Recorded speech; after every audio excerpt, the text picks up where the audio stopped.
Você já teve a sensação de que tem alguma coisa que ninguém te conta sobre aprender inglês? Bom, talvez você esteja certo. Nesse vídeo eu vou te mostrar os 5 segredos que os professores de inglês não te contam sobre aprender inglês, e o quinto pode mudar completamente a forma como você aprende inglês e destravar de uma vez por todas a sua fluência. Então fica comigo até o final do vídeo. Eu separei aqui de uma maneira muito clara os 5 segredos, e você pode ter certeza que no momento que você souber esses 5 segredos, você vai mudar a forma como você aprende o inglês e avançar na língua muito mais rápido. O primeiro segredo é: você não precisa estudar gramática o tempo todo. É importante você aprender gramática de uma forma, e você vai entender qual é a ideia sobre a aprendizagem de gramática de uma forma geral, mas ela não é a prioridade para quem quer falar. Vocês precisam entender uma coisa, que existe uma diferença entre o que a gente chama de gramática normativa e gramática de uso. Se você for no interior de Minas Gerais, colocando como exemplo, né, e você conversar com um senhorzinho que talvez nunca foi para a escola, ele nunca estudou de uma maneira formal, né, nunca fez o ensino fundamental, nunca fez o ensino médio nem nada, mas você sabe que se você conversar com ele, ele vai utilizar estruturas que são naturais no português. Ele pode não saber exatamente o que é sujeito, verbo e objeto, mas ele vai falar a frase, eu como pão, nessa ordem. Ele não vai inverter e falar assim, pão eu como, ou eu pão como. Ele vai falar realmente, eu como pão. Ele pode não saber o que é sujeito, verbo e objeto, mas ele está utilizando a gramática do português da forma correta. O ponto principal é que ele sabe uma gramática de uso, porque ele escutou a língua de uma forma específica, onde aquelas estruturas, a gramática estava sendo utilizada, ele entendeu isso inconscientemente e reproduziu isso durante a vida. Por isso que ele fala o português de uma maneira que faz sentido, mesmo que ele cometa algum errinho aqui ou ali de pronúncia, algum errinho aqui de comunicação, de conjugação verbal, mas você entende que ele usa uma estrutura que faz sentido, é uma estrutura lógica, que já faz parte do português como ele realmente é. Isso a gente chama de gramática de uso, e isso é muito interessante, porque você consegue aprender o inglês também sem ficar focando muito em gramática normativa, em saber o que é sujeito, verbo, objeto, a conjugação do terceiro, da terceira pessoa do singular no presente simples, por exemplo. Isso não precisa ser o foco principal, e muita gente trava na hora de falar, e só falta pedir ajuda, que nem eu coloquei aqui na imagem, né? Porque tenta decorar as regras antes de treinar a comunicação, ou fica focando muito nas regras antes de treinar a comunicação. E quando vai se comunicar, você fica pensando nas regras em vez de tentar expressar suas próprias ideias e suas próprias opiniões.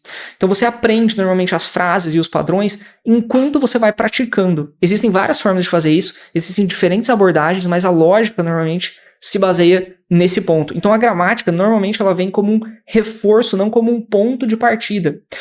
Você aprende a gramática com uma língua que já está mais ou menos estruturada, com uma língua que está mais ou menos, que ela faz sentido já para você. Pensa bem no português, você não que seja a mesma coisa, ok? Mas normalmente você aprende o português quando você é criança, escutando e repetindo alguns padrões.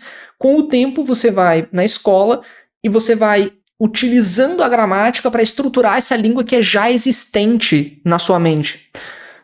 Com os meus alunos do MAF, do Método Acelerador da Fluência, eu normalmente faço uma sequência de input muito boa no início, ou seja, uma sequência de conteúdos que abre a mente deles para tudo que a gente pode falar em inglês. Assim eles aprendem muitas palavras logo de início, essas palavras começam a fazer sentido, eles entendem inconscientemente os padrões da língua, e depois nas aulas de conversação e nas aulas de conteúdo nós vamos estruturando muito desse vocabulário que eles já absorveram para que eles consigam falar de uma forma correta, mais natural.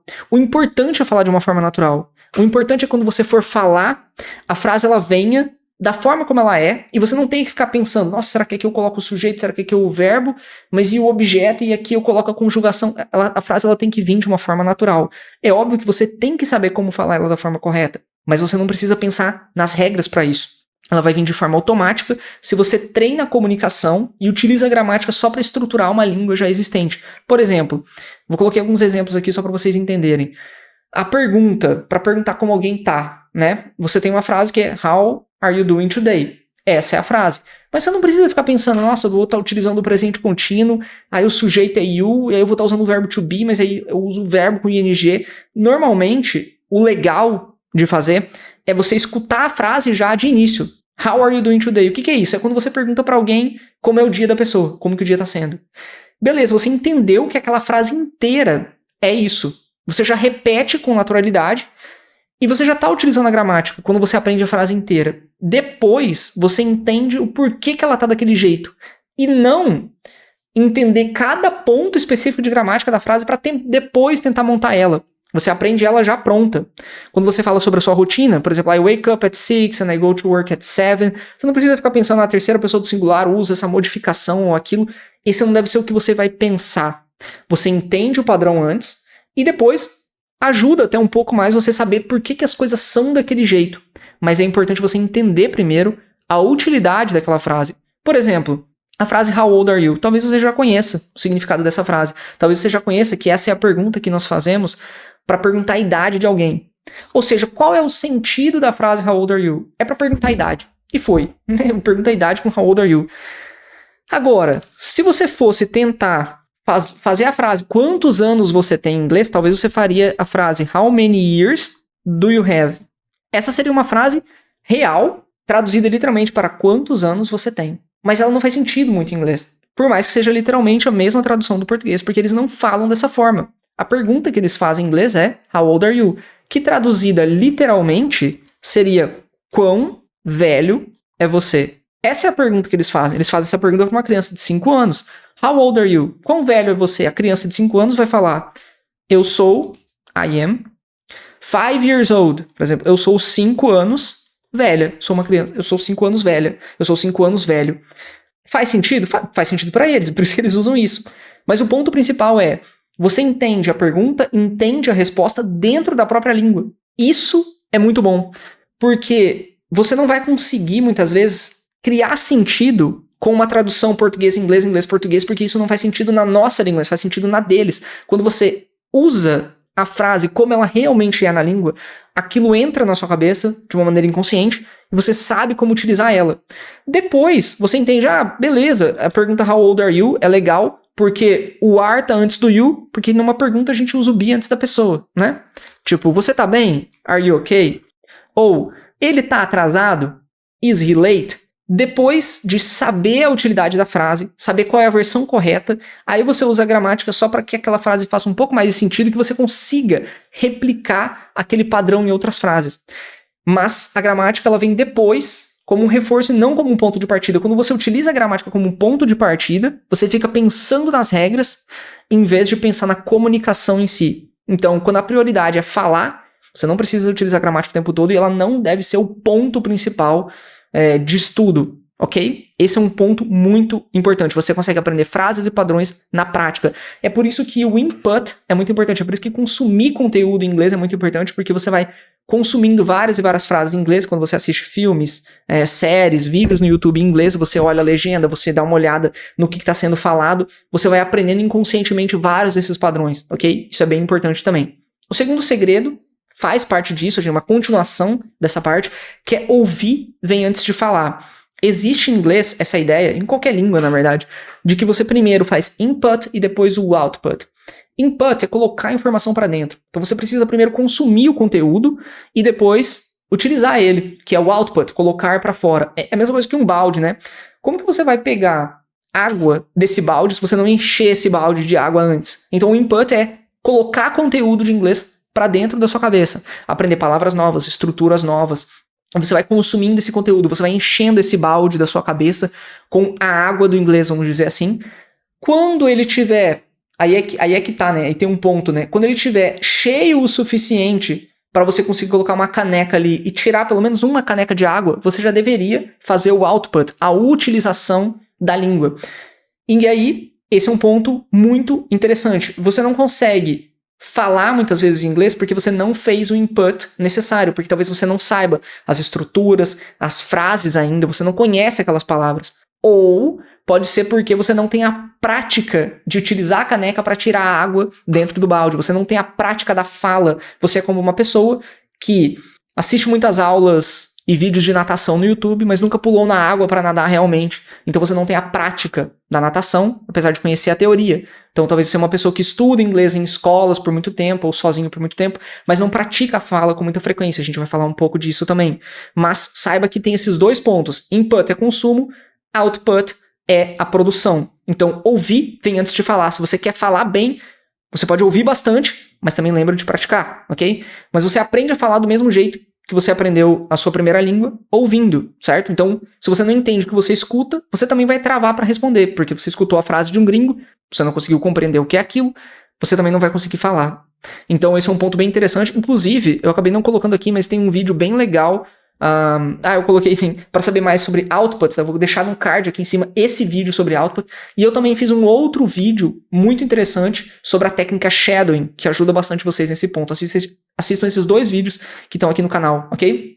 Mas para ouvir, para melhorar, né, a audição, a compreensão auditiva, é importante ouvir todos os dias, ok? Mais do que estudar listas de vocabulário. Por que eu falo sobre isso? Porque assim, se você pega uma lista de vocabulário aleatória, normalmente você tem uma dificuldade de achar uma utilidade real para aquilo. É um monte de palavra que não faz o menor sentido e você não consegue pensar como que você usaria aquilo no mundo real. Agora, se você coloca um vídeo no YouTube, que é um vídeo de um tema que você gosta de moda, sei lá, você gosta de esportes, e você está escutando aquilo, e vão ter várias palavras ali que você não entendeu, é legal você pegar aquelas palavras e anotar. Porque assim, eu gostaria de assistir um vídeo e entender aquele vídeo em inglês. Qual vídeo que você gostaria de assistir e entender em inglês? Esse tipo de vídeo, que é de acordo com o meu trabalho, que é de acordo com um hobby que eu tenho. Ok, coloca ele e começa a trabalhar escutando esse vídeo. Mesmo que você não entenda agora, você vai pegando palavras deles, que são palavras que você vai escutar futuramente, você vai estar se preparando para isso. Então a prática do listening, para ouvir antes de falar, é muito importante, que você conseguir compreender mais, fazendo esse input mais direcionado para conteúdos que você gosta, e depois, quando você for ter que falar sobre aquele assunto, vai ser mais fácil também, porque você vai ter consumido o conteúdo e enchido o balde, vamos lá, da sua cabeça, com a água do inglês específica e tratada para o tema que você precisa. Então você faz um input direcionado para você ter um output direcionado. Você consome conteúdo específico de uma área que é a área que você quer falar. Isso é bem legal também. Inclusive os meus alunos que precisam de temas específicos para trabalho, eu recomendo vocês assistirem vídeos no YouTube que tenham de acordo com aquela área. Por exemplo, tem vários alunos que são programadores. Eu mando para eles vários vídeos de programação em inglês. Tem alunos meus que trabalham na área offshore, outros que são da área da saúde. Eu vou mandando vídeos específicos para eles, porque eles consumindo esse conteúdo, eles vão estar enchendo a mente deles de palavras boas que eles vão ter que utilizar na hora da fala. E pode parecer algo mágico, mas quando você começa a consumir esse conteúdo, tem muitas coisas que você vai pegando de uma maneira inconsciente. Você vai assistindo, entendendo, vendo uma palavra aqui, uma palavra ali, anotando. Na hora de você falar, muitas dessas palavras a sua mente vai pegando e jogando, e você vai lembrando enquanto você está falando. Eu sei disso porque não é só o inglês, mas eu também treino italiano e treino francês. Muitas vezes, enquanto eu estava me comunicando em italiano e em francês, vinham várias palavras que eu já vi em algum filme, em alguma série, que eu vi em algum vídeo, que eu tinha anotado uma vez que eu nem lembrava. Na hora da fala elas vêm. Sua mente te ajuda também nesse processo. Mas é importante que você tenha essa prática do consumo diário, ok? Inclusive eu vou deixar também aqui na descrição do vídeo a checklist da imersão, que é uma checklist com tudo que você precisa fazer para fazer o processo de ela é gratuita, tá? Para fazer o processo de imersão na língua, para que você consiga consumir inglês todos os dias e criar um hábito de ter isso na sua rotina. Isso é bem legal. Então, você vai ouvir o inglês real, com repetição, séries, vídeos curtos, podcasts. Quanto mais input, mais natural vai ser o seu output. Então, quanto mais você consumir de inglês durante sua rotina, mais natural vai ser a sua fala. Para pensar uma coisa. Você tem um sotaque específico. Eu tenho certeza disso, porque você fala português. Você fala português com um sotaque da região onde você nasceu, provavelmente onde você foi criado. Por que isso acontece? Você ouviu o português daquela região durante tanto tempo, replicou ele, falando com as pessoas que estavam ao seu redor. Com o tempo, você foi se acostumando com aquele padrão de fala, incluindo o sotaque daquela região em específico. Quando você consome o inglês por muito tempo, até mesmo a sua pronúncia melhora, porque você escuta a forma como os gringos realmente falam. E se você tem o costume de escutar inglês real, é provável que você vai ter uma pronúncia mais adaptada ao inglês real também. E eu falo sempre isso para os alunos. Tem alguns métodos, algumas escolas que utilizam muito mais o inglês de um livro, por exemplo, o inglês de um material em específico, que é um inglês de livro, assim, ele é mais focado para fazer o aluno entender. Não tem nada de errado com esse áudio que é feito para que ele seja mais compreensível do que o normal, que não é normalmente a velocidade com que um nativo fala, mas que é para alguém que está aprendendo, é ok. Mas lembrem-se de sempre ter o contato com o inglês real. Mesmo que vocês não entendam muito dos vídeos que vocês podem assistir com legenda em português, com legenda em inglês, mas estejam acostumados a escutar diariamente o inglês real. Isso mantém vocês com o pé no chão, com a visão de como é o inglês de verdade, porque muitas vezes acontece de algumas pessoas estudarem em escolas, passarem 4, 5 anos estudando, quando eles vão para outro país, eles falam, parece que esses 5 anos que eu passei estudando inglês, o inglês que eu estava estudando não era o inglês real. Eu não consigo entender exatamente as pessoas, eu não consigo me comunicar da forma como eu deveria me comunicar. E essa ideia surge porque, de certa forma, o inglês que estava sendo trabalhado não era muito o inglês parecido com o inglês real, era como se fosse uma terceira língua. Não é nem o português e nem o inglês que eles falam na vida real, mas sim uma terceira língua, que é o inglês do livro. Então, é importante que vocês estejam acostumados com esse inglês. Inclusive, no MAF, no Método Acelerador da Fluência, eu ajudo os alunos com uma aula por semana de consumo, onde nós escutamos e treinamos o inglês com vídeos no YouTube, com trechos de filmes e de séries, porque eu quero que os meus alunos estejam acostumados com o inglês de verdade, para quando eles conversarem com um gringo, eles entenderem o que o gringo está falando e conseguir responder com autonomia também. Esse é um ponto muito importante. O segredo 3 é que a maioria dos professores também evita treinar a fala por insegurança do aluno. Então, muitas vezes, até existe uma brecha para que a fala seja treinada, mas como muitos alunos têm insegurança, muitos professores eles não forçam a conversação porque o aluno sente vergonha, mas normalmente isso atrasa o processo. Então, acontece muitas vezes dos alunos estudarem inglês por anos, mas não conseguirem falar. Agora, se você fala inglês desde o início, você comete, mesmo que você cometa erros, né, você acelera o seu inglês com muito mais ênfase, porque você vai estar treinando a fala desde o ponto em que você começa a aprender. Lembra que eu falei do balde? Então você começa a treinar a fala desde o momento que você começa a aprender suas primeiras palavras e primeiras expressões. Assim, você não só sabe as expressões, você consegue utilizar elas. E cada vez essas expressões vão aumentando. Eu sempre falo isso sobre o paradoxo da comunicação, né? Muitos alunos, eles evitam se comunicar em inglês porque eles querem ter um inglês muito bom para quando eles se comunicarem, eles não cometam tantos erros. E assim fica mais legal, porque ninguém vai me julgar, porque eu vou estar com o inglês mais ok, então vai ser legal para praticar, realmente, porque ninguém vai me julgar porque eu não vou cometer tantos erros. Mas, ao mesmo tempo, por eles evitarem essa prática da fala, eles adiam também o processo de melhora da fala. Então, vira um paradoxo, né? Eu não melhoro a fala porque eu não pratico, mas eu também pratico porque eu não tenho uma fala muito boa.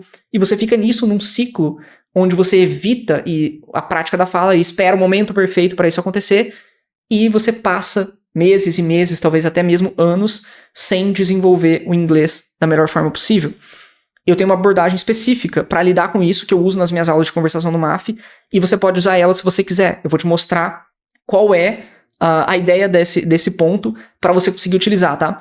No MAF nós temos aulas de conversação toda semana, e eu trabalho elas de uma forma com que os alunos consigam treinar a fala desde o início da aprendizagem do inglês deles, mas ao mesmo tempo se sintam confortáveis para fazer isso. É a mesma ideia de você aprender a andar de bicicleta. Como que você consegue, sem nem ter tentado andar de bicicleta, pegar uma bicicleta normal, alta, você, sei lá, com 8 anos de idade, né, 6 anos de idade, subir nessa bicicleta e tentar andar? Quantas vezes você cairia, você vai se sentir desconfortável, vai se sentir com medo, talvez nas 2 primeiras quedas você já queira parar. O que nós normalmente fazemos? Qual que é normalmente o processo disso? O processo normal para se fazer isso é, você tem uma bicicleta um pouco menor, que uma bicicleta de criança. Normalmente essa bicicleta tem rodinha e, melhor ainda, se tiver alguém do lado te acompanhando. Talvez um irmão, uma irmã, um pai, uma mãe, alguém que está ali te auxiliando para que você consiga começar a treinar até o ponto em que essa pessoa sai do seu lado, você fica só com a rodinha, depois tira essa rodinha, fica com uma bicicleta normal, depois você consegue, depois de um tempo, andar com a bicicleta normalmente, sem uma pessoa do lado e sem rodinha. A ideia é que você consiga treinar a conversação dessa forma. Então, nas minhas aulas, eu separo os alunos em dupla e eu separo perguntas e mando no grupo da turma com 1 semana de antecedência. Então, os alunos se preparam sabendo quais vão ser as perguntas. Assim, eles conseguem preparar as respostas com antecedência, sabendo quais vão ser os temas, quais vão ser as perguntas e quais vão ser as respostas que eles vão dar para essas perguntas. Chegando na aula, eu separo os alunos em dupla e eles vão fazendo as perguntas uns para os outros e respondendo elas com as respostas que eles já tinham preparado. E eu vou estar indo de sala em sala, tirando as dúvidas dos alunos com base nas dúvidas de pronúncia, de comunicação especificamente, ou de tradução também, português-inglês, inglês-português e coisas do tipo. Assim eles conseguem treinar a fala inicialmente, mesmo sem conseguir improvisar. Mas com o tempo, eles vão se acostumando com o processo de fazer perguntas e de responder perguntas, até o ponto que eu começo a estimular eles. Por que você, mesmo tendo escrito essas respostas, tenta improvisar? Se você não conseguir, você lê. Com o tempo, eles vão criando autonomia e chega, por exemplo, depois de uns 6, 7 meses, eles já conseguem responder as perguntas por conta própria, fazendo esse processo gradual de utilização do inglês. Você pode fazer a mesma coisa. Você pode fazer isso ou treinando com inteligência artificial, ou com professores na internet também, ou sozinho mesmo. Você treina, prepara as respostas, olha para as perguntas, depois de ter tudo preparado, ou você faz as perguntas para si mesmo, ou conversa com um amigo para fazer isso, ou conversa com uma inteligência artificial para ela te fazer as perguntas e você indo respondendo com o que você já tinha preparado. Com o tempo, você vai criando a autonomia para responder suas próprias perguntas, né, por conta própria mesmo. Então isso é bem interessante porque é um processo gradual que te ajuda a falar inglês desde o início e prepara a sua fala e também a sua mente para responder com autonomia quando chegar a hora. Isso é muito, muito importante. Fica comigo até o final, tá? Que a gente ainda tem o segredo 5, que é muito importante e vai mudar sua aprendizagem de inglês. E antes da gente partir para o segredo 4, lembra de curtir o vídeo, se inscrever no canal e ativar um sininho que tem ali do botão de inscrever. Quando você ativa esse sininho, você recebe as notificações do canal. Então é bem legal porque você consegue acompanhar as novidades assim que eu posto um vídeo novo, você recebe uma notificação. Segredo 4 é repetir é mais poderoso do que avançar. Existe uma ideia assim de avançar sempre, né? Mas o que realmente fixa o inglês no cérebro é a revisão, repetir e praticar de novo. Tem 2 pontos também, né? Alguns professores, eles querem só mostrar que eles estão avançando nos temas. Olha, a gente viu isso ontem, e aí depois, na semana passada, a gente viu isso, a gente já tá aqui. E isso é um pouco perigoso, porque às vezes os alunos não conseguem compreender o tema e já tá sendo passado para o outro, e depois para o outro, e para o outro, para o outro. Quando você vai ver o aluno que deveria estar entendendo esse tema aqui, como ele não compreendeu completamente esse tema anterior, nada mais faz sentido. Aí ele cria essa bola de neve no sentido negativo, porque o aluno se sente com um monte de coisa acumulada que ele não consegue compreender porque não foi explicado tão bem antes. Mas também tem um ponto de que alguns professores também estão em algumas escolas e as escolas pressionam eles pelo próprio sistema dela para avançar no conteúdo porque precisa terminar o livro, porque precisa ter esses conteúdos até lá, independente se o aluno entenda ou não. Então muitos professores gostariam de explicar com mais clareza, fazer com que cada aluno entenda antes de passar para o próximo tema, mas às vezes o sistema da escola pressiona eles para que isso seja feito. Existe uma coisa chamada curva de Ebbinghaus, que é essa curva aqui. É muito interessante que você revise, porque a nossa mente ela foi treinada para esquecer. É isso que nós somos, né? Nós somos seres humanos e o que nós fazemos é esquecer. A gente aprende uma coisa, a gente vai dormir, nossa mente exclui a maior parte desse conteúdo, depois no outro dia a gente não lembra de quase nada. O ponto principal é que, assim, tem pessoas que falam, nossa, mas eu sou muito esquecido, eu estudo uma coisa e eu não consigo lembrar. Eu vou falar para você, se você estudasse uma coisa e depois de uns 2, 3 dias, sem fazer revisão nenhuma, você ainda lembrasse de quase 100% das coisas que você estudou em inglês, você não seria uma pessoa com memória boa, você seria um super-humano, uma pessoa fora do comum que deveria ser estudada, porque você é fora do padrão da sociedade. O fato de você esquecer não é algo, vamos dizer assim, ruim, é a base do ser humano. Você foi criado para esquecer das coisas. Agora, quando você quer lembrar das coisas, você precisa ter uma revisão constante. E ainda assim você vai esquecer muita coisa. Mas se você não revisar, você pode ter certeza, é isso que vai acontecer. Você tem uma curva de esquecimento, por isso que é a curva de Ebbinghaus, você aprende, depois do primeiro dia você esquece quase 80% das coisas que vocês estão vendo ali. Só que o importante é, tá vendo esses picos de pontilhados que nós temos aqui, né? Eles são as revisões. Então quando você tá esquecendo quase tudo, você faz uma revisão. Você volta a lembrar daquele ponto. Aí passou mais 3 dias, você faz mais uma revisão. Depois passa 6 dias, você faz mais uma revisão. Por isso que é importante que, em vez de você correr para uma nova lição, para você aprender sempre conteúdo novo, é você repetir as frases até você conseguir utilizar naturalmente. A fluência, ela não vem do que você conhece, mas do que você consegue usar. Então, às vezes, assim, só conhecer algumas estruturas, conhecer algumas palavras não é o suficiente. Você tem que conseguir utilizar elas na prática. Você só consegue utilizar elas se você entender elas completamente, fazendo revisões constantes. Por exemplo, os alunos do MAF, eles têm aula de conversação toda semana. Então, eles usam na prática o que eles aprenderam nas aulas de conteúdo. Isso ajuda a fixar o conteúdo e tornar aquele vocabulário mais fácil de usar. Então, se você tem o costume de aprender palavras novas toda semana, fazendo aquele passo do segredo que nem eu falei de input, lembra de utilizar isso na prática, para que você consiga fixar esse conteúdo da melhor maneira possível e que na hora de você conversar, você consiga utilizar isso. Porque falar com naturalidade, ter fluência em inglês, é um resultado de você ter consumido o conteúdo correto e treinado ele o suficiente, ou pela prática da conversação, pela prática da fala constante, conseguir utilizar ele na hora que você precisa, no mundo real, conversando com um gringo, fazendo uma viagem, ou no trabalho mesmo. A ideia é esse ponto de consumo e produção. Tudo isso tem que estar muito bem ajustado, ok? E essa revisão tem que ser constante para que você não esqueça esse conteúdo, tente não esquecer ele ao máximo. Seria essa a ideia. O ponto 5, que é um ponto muito, muito importante, é que a fluência não é saber tudo. É saber usar o básico muito bem. Então, que nem eu falei para vocês sobre repetir é mais poderoso que avançar, você tem que repetir principalmente o conteúdo que você mais utilizaria em inglês, do que avançar em temas que talvez você não usaria tanto e que você ainda nem conseguiu revisar o suficiente para memorizar aquele conteúdo que é o mais útil em inglês. Então você pode ser muito fluente, né? Com uma quantidade muito pequena de palavras. Você só tem que saber utilizar elas com segurança. Eu tenho um vídeo específico sobre a lei de Pareto, que eu fiz, a lei 80-20, o princípio de Pareto. Eu recomendo vocês assistirem esse vídeo também, ele é bem legal, tá bom? A lei de Pareto, ou a lei 80-20, ela é uma lei que fala bastante sobre isso, que ela dá a ideia de que 80% dos seus resultados vem de 20% das ações. Então, você faz algumas pequenas ações e isso gera a maior parte dos resultados. Da mesma forma, 20% da língua é utilizada em 80% do tempo. Então você utiliza uma quantidade bem pequena do inglês quase toda hora. Esse é o ponto principal, você tem que focar nessas palavras que são utilizadas com a maior frequência possível, porque elas vão ser a maior parte das palavras que vocês vão ouvir em qualquer coisa que vocês consumirem, em qualquer vídeo, filme ou série, e também vai ser a maior parte das coisas que você vai precisar falar. Por isso que muitos dos meus alunos conseguem se comunicar num espaço tão curto de tempo, porque a gente foca no essencial e torna isso de uso fácil. Assim, você sabe as palavras que são mais utilizadas no dia a dia e consegue utilizar elas com naturalidade.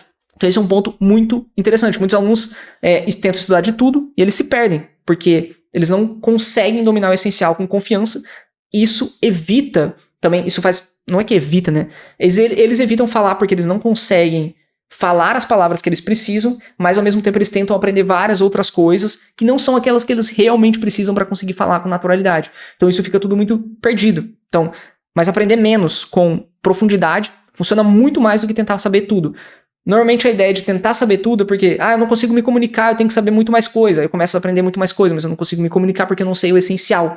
Então normalmente isso também é um looping infinito, onde você tenta aprender cada vez mais para tentar comunicar aquilo que você nem precisaria saber de tudo, mas só do essencial, que é utilizado o tempo todo. Então, muitos professores evitam falar esses 5 segredos, agora que você já sabe, você está na frente de várias outras pessoas que ainda não entendem esses 5 pontos, ok? Não foca só em gramática, não espera você se sentir pronto para falar, treina todos os dias com o básico, de uma forma ativa e repetitiva. Lembre-se sempre da revisão, que é um ponto muito, muito importante, e é isso que te leva à fluência, ok? Lembrando, assistam o vídeo que está aparecendo aqui na tela, tá? Comentem aqui se vocês querem algum vídeo específico aqui no canal. Espero ter te ajudado muito com esse vídeo. Assiste o vídeo que está aparecendo na tela, ele vai te ajudar bastante também. Vejo você no próximo vídeo.